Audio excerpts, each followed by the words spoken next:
Hello friends, एक बार फिर मैं आप लोगों के बीच में उपस्थित हूं और ये रहा आपके बीच का पहला क्वेश्चन। ये है Jaquenetta appears in Shakespeare's play. William Shakespeare के किस प्ले में जक्विनेटा नाम का कैरेक्टर आता है? तो वो प्ले है लव्स लेबर लॉस्ट। किस प्ले में? लव्स लेबर लॉस्ट में। मिल्टन ने लिखा था क्या? मिल्टन ने इटालियन सोनेट कितने लिखे थे? 6। इंग्लिश सोनेट कितने लिखे? 18। और टोटल कितने सोनेट लिखे? 24। तो इस तरह क्वेश्चन आपसे पूछा जा सकता है कि how many sonnets was composed by John Milton. तो आंसर देना है आपको 24। अगर ये पूछा जाए how many Italian sonnets were written by John Milton, तो आप उत्तर देंगे 6। और how many English sonnets were written by Milton, तो आप आंसर देंगे क्या? 18।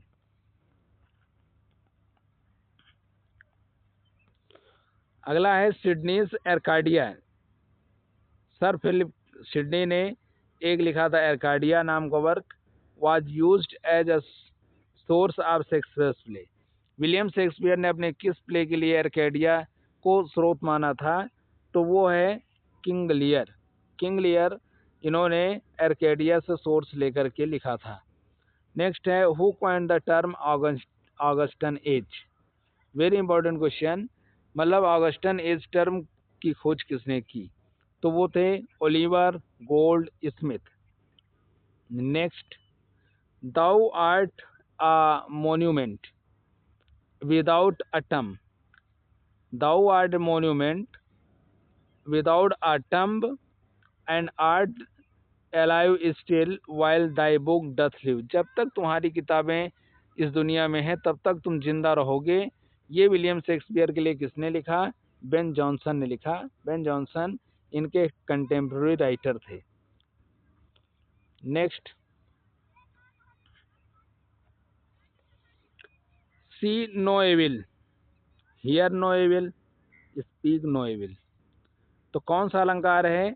तो फ्रेंड्स ये है इपीफोरा। क्या है ये? इपीफोरा। जब किसी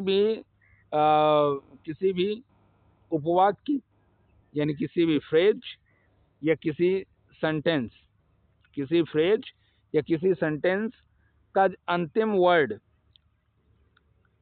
सेम हो, मतलब दो लगातार, मतलब दो लाइनें, दो से अधिक लाइनें अगर ऐसी हों जिनका अंतिम शब्द सेम है, तो उसको हम बोलते हैं इपीफोरा। और ये इपीफोरा एनाफोरा का एंटोनिम्स है। एनाफोरा में क्या होता है? दो लाइनें जैसे ये हैं, दो लाइनें, दो से अधिक, तो जो ये पहला वर्ड है इनका जो है वो सेम ही रहेगा। ओके, तो यहाँ पे आप देख सकते हैं सी नो एविल, ये एक फ्रेज, फिर और ये फिर, यहाँ पर भी एविल, यहाँ पर भी एविल और यहाँ पर भी एविल। तो इसलिए यहाँ पर है इपीफोरा। और अगर यही वर्ड प्रारंभ में सेम होते तो वो हो जाता anaphora. The term kitchen sink drama. क्या? Kitchen sink drama is associated with. तो किचन सिंक ड्रामा किससे जुड़ा हुआ है? Arnold Wesker. किससे? अर्नोल्ड वेस्कर से। इन्होंने इसकी खोज कब की? इन्होंने इसकी शुरुआत 1950 में की थी। इन्होंने एक वर्क प्रकाशित किया था, उस वर्क का नाम है द किचन। और ये किचन कब आया था? 1958 में।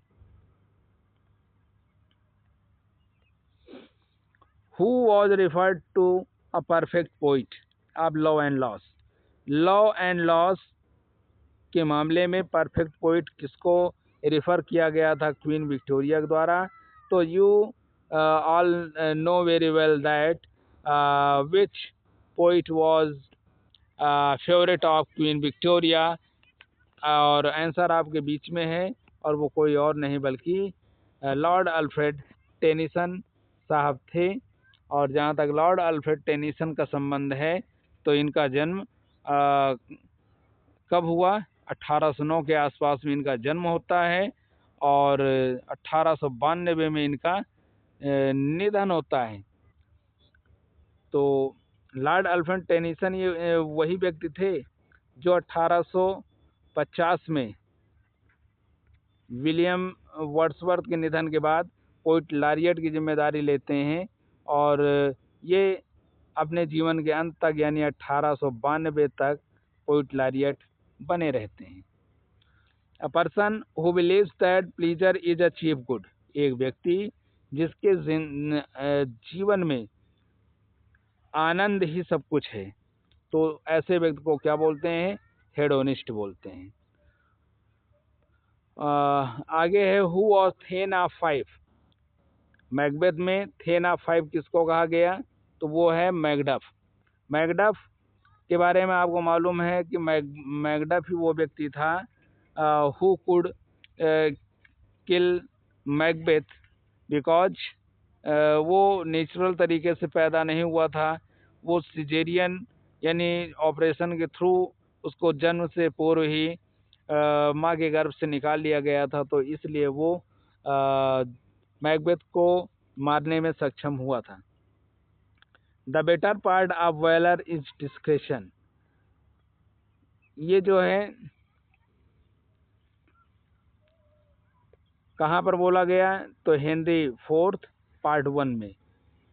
ओके, कौन बोलता है? फालस्टाफ बोलता है। अगला है हु सबटाइटल्ड, कौन?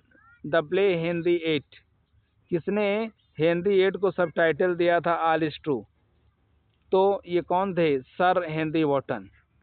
सर हेनरी वॉटन ने हेनरी 8 को सबटाइटल दिया था और किस नाम से? All is true. Who has been addressed as marvellous boy by Wordsworth, William Wordsworth ने किसको मार्वलेस बॉय की संज्ञा से संबोधित किया था? तो वो थे थॉमस चैटरटन। थॉमस चैटरटन को विलियम वर्ड्सवर्थ ने मार्वलेस बॉय से संबोधित किया था। Next friends,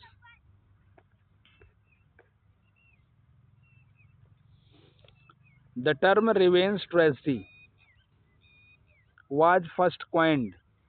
revenge tragedy term को किसने कॉइन किया? तो A.H. थॉर्नडाइक ने किया। और ये A.H. थॉर्नडाइक कौन थे? Late Elizabethan and early Jacobean era से संबंधित थे, यानी लेट एलिजाबेथन और अर्ली जैकोबियन एज। तो एलिजाबेथन एज का अंत कब हुआ? 1603 में हुआ।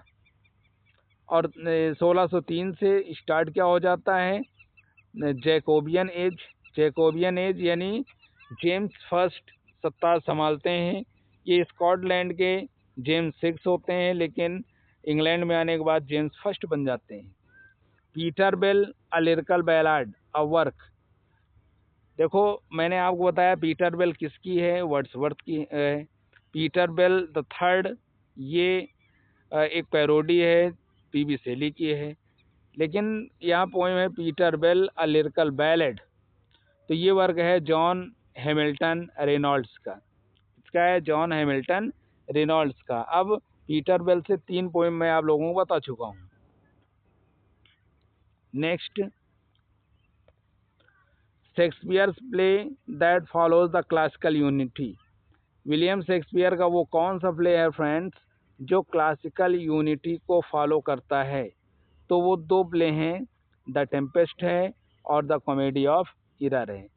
The Tempest last play of William Shakespeare और कॉमेडी ऑफ इरर। आगे है use of single verb to describe 2 और मोर एक्शन। जब किसी एक सिंगल वर्ब से हम 2 एक्शन को डिस्क्राइब करते हैं तो वो कहलाता है ज्युग्मा। क्या कहलाता है? ज्युग्मा कहलाता है।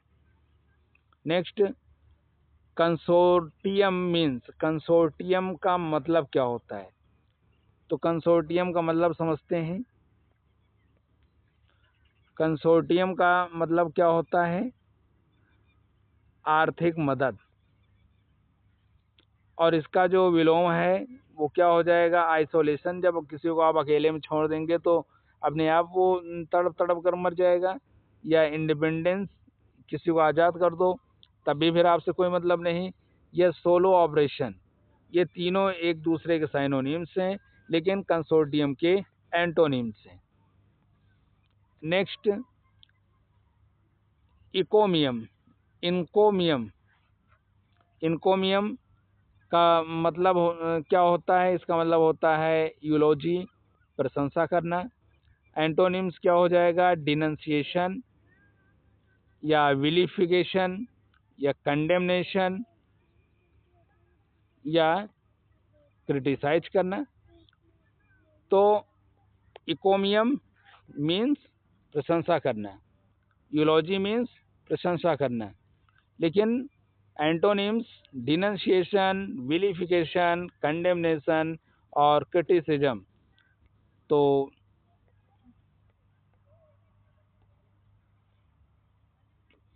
अगला है lectures on Shakespeare.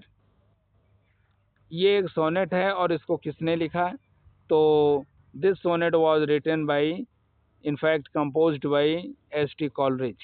ST. Coleridge का निधन कब होता है, कब होता है, 1834 में होता है। एस.टी. कॉलरिज का निधन कब होता है, 1834 में होता है। और एस.टी. कॉलरिज के बारे में आप सभी लोग जानते हैं कि इनको close friend of William Wordsworth, और लिरिकल बैलेड में जो 1798 में आया उसमें इनकी बहुत बड़ी भूमिका थी। पहली पोम इन्हीं की थी, राइम ऑफ एंशिएंट मारिनर। तो फ्रेंड्स, आई थिंक ये सारे क्वेश्चंस आपके लिए हेल्पफुल रहेंगे, और चैनल को लाइक शेयर सब्सक्राइब जरूर करें। बहुत बहुत धन्यवाद।